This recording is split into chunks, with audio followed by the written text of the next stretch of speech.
جی مفتی صاحب فرمائیے گا کہ تعارف اہل بیت اطہار کیا ہے اور اہل بیت اطہار میں کون کون سے افراد بسم شامل ہیں؟ اللہ الرحمن الرحیم۔ بالکل علامہ صاحب جیسے آپ فرما رہے ہیں کہ آج 3 رمضان المبارک ہے اور آج حضرت فاطمہ الزہرا رضی اللہ تعالی عنہ کا یوم وصال ہے، تو ان کا ہم ذکر خیر کرنے کے لیے جمع ہیں۔ میں اپنی بات کو شروع کرتا ہوں قرآن کریم برہان رشید سے، کیونکہ سب سے پہلے ہمارے ہاں قرآن پاک ہے۔ اللہ تعالیٰ جل شانہ نے ارشاد فرمایا ہے انما یرید اللہ لیذہب عنکم الرجس اہل البیت ویطہرکم تطہیرا۔ بے شک اللہ ارادہ فرماتا ہے اے اہل بیت کہ وہ تم سے رجس کو دور کر دے گا اور تمہیں ستھرا کر دے گا جیسا کہ ستھرا کرنے کا حق ہے۔ اب اس آیت کریمہ کی روشنی میں سب سے پہلے تو ہم جانتے ہیں کہ اہل بیت کون سے ہیں۔ کیا یہ وہ چند لوگ ہیں گنے ہوئے کہ جن کو ہم اہل بیت سمجھتے ہیں یا اہل بیت بتایا جاتا ہے، بلکہ اہل بیت میں سب سے پہلے نبی کریم صلی اللہ تعالی علیہ وسلم کی تمام ازواج مطہرات شامل ہیں۔ آقا کریم علیہ السلام کی جتنی ازواج مطہرات ہیں وہ ساری کی ساری اہل بیت میں شامل ہیں، اور اس کی دلیل ہم قرآن سے پیش کرتے ہیں۔ اہل بیت میں سب سے پہلے بیوی شامل ہوتی ہے۔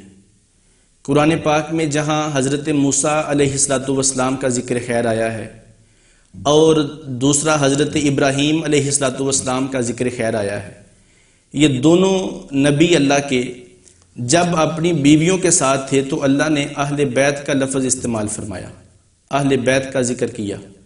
اس کا مطلب یہ ہے کہ بیوی سب سے پہلے اہل بیت میں شامل ہے۔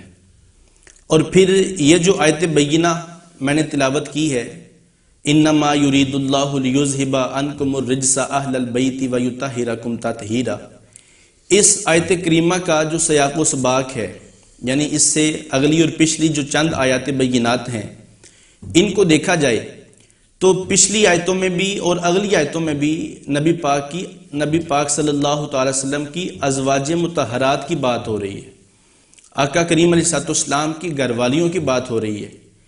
اس سے پہلی آیت کریمہ میں ہے اللہ پاک فرماتا ہے یا نساء النبی لستن کاحد من النساء، اے نبی پاک صلی اللہ تعالی علیہ وسلم کی گھر والیوں، اے حضور کی ازواج مطہرات، آپ زمانے کی دوسری خواتین کی طرح نہیں ہو، آپ ان سے جدا ہو اور بے مثال ہو۔ تو اس سے پہلے جو بات ہو رہی ہے وہ ازواج مطہرات کی ہو رہی ہے، تو اس آیت طیبہ میں بھی ازواج مطہرات سب سے اول مراد ہے۔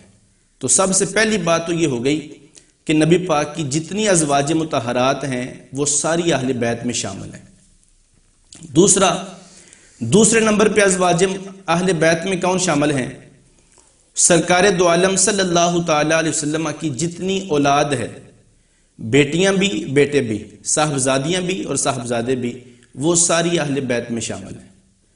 اور آقا کریم علیہ السلام کی جو کل اولاد ہے اس کے بارے میں 7 کا عدد روایت ہے، اور یہی معتبر ہے، یہی معتمد ہے۔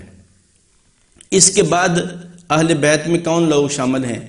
آقا کریم علیہ السلام کے وہ خاندان والے اور وہ خاندان جن پر حضور نے صدقہ لینا اور زکوٰۃ لینا حرام قرار دیا ہے، ان میں آل جعفر ہیں، آل عباس ہیں، آل علی ہیں اور آل عقیل رضی اللہ تعالی عنہم اجمعین ہیں۔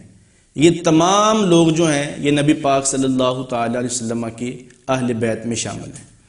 یہ نہیں کہنا چاہیے اور یہ نہیں سمجھنا چاہیے کہ چند گنتی کے لوگ 2 4 5 یا 10 یہ صرف یہی اہل بیت ہیں، بلکہ یہ وہ تمام لوگ اہل بیت ہیں جن کو قرآن نے اور رسول پاک صلی اللہ تعالی علیہ وسلم نے اہل بیت کا درجہ عطا فرمایا ہے۔ اب اس سے اگلی بات یہ ہے، یہ تو اہل بیت ہو گئے۔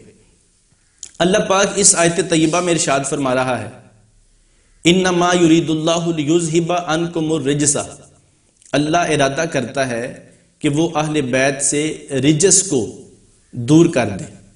عام طور پہ اس لفظ کا معنی پلیدی کر دیا جاتا ہے، ناپاکی کر دیا جاتا ہے، لیکن حقیقت سمجھنے کے لیے ہمیں اس آیت بینہ کے اس لفظ رجس پہ تھوڑا سا غور کرنا پڑے گا۔